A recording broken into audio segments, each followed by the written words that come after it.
So now coming to the classifications of congenital disease. So how do we classify these congenital diseases is very important. First and foremost, it is the primary abnormality. So what comes in the primary abnormality? It is a malformation, we say. This occurs during the formation of the structures of the organ, that is during organogenesis.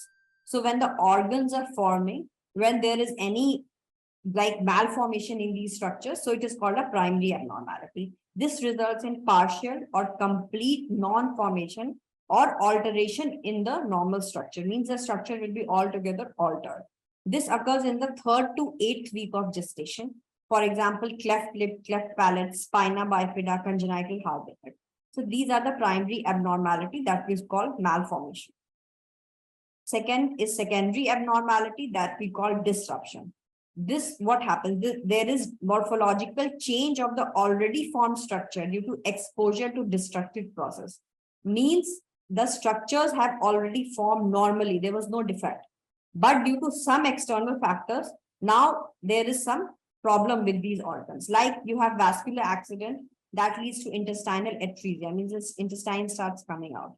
Or there is amniotic band disruption, because the amnion that will come like a thread is tied on your body. It will happen like that. And so the whole fetus body is harmed.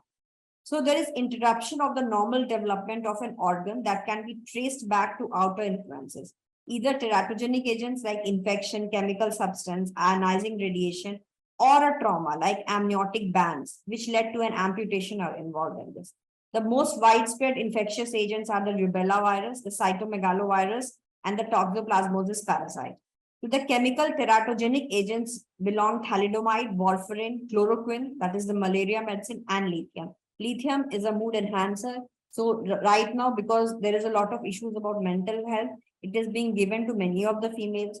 So these females, they need to change these drugs whenever they are planning the pregnancy, and everybody should be aware of that. So that is the reason the medical history is very important. Otherwise, there is chances of having a disruption in the child.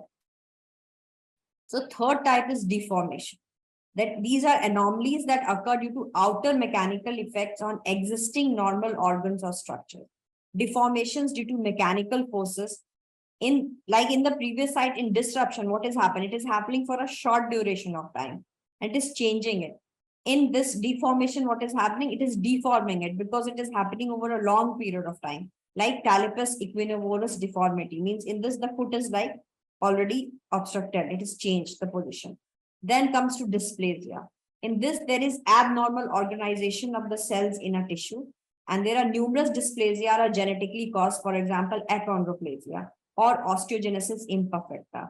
In this, the bones are not formed normally, and there's like chances of having multiple fractures in the patient. It is accompanied with other problems also, like with your eye defects and other things, vision loss. Achondroplasia is a condition, and these two conditions, they are compatible with life. So like you cannot, like in achondroplasia, you cannot tell the patient to go for abortion, because in this, like a dwarf type of patient is born and he or she is totally compatible with the life.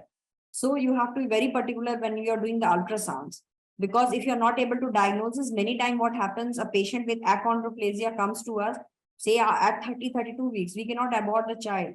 And the patient has to live with that child of achondroplasia or osteogenesis imperfecta. So it is very important to see this dysplasia. Dysplasia is very dangerous because you cannot advise abortion in these kind of patients.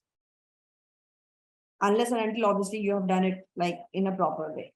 Before 20 weeks you have done, if they are having some other multiple defects with it, then obviously you can advise. There is agenesis. Agenesis means the absence of an organ due to a development that failed to happen during the embryonic period. So the organ itself has not formed. Coming to the sequencing problems. When one single factor results in numerous secondary effects, leading to several anomalies, one speaks of a sequence.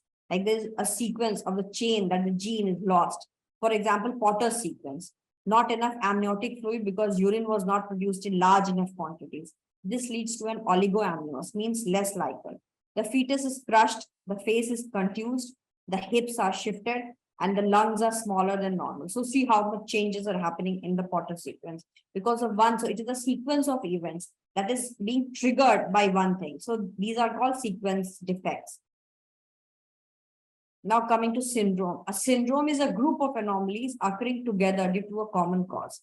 So like Down syndrome occurs due to trisomy of 21st chromosome, and it has got multiple problems, multiple defects when you see in the ultrasound. There are other syndromes also like trisomy 18, so Tau syndrome. There are many kinds of syndromes. There are a whole like 10,000 syndromes.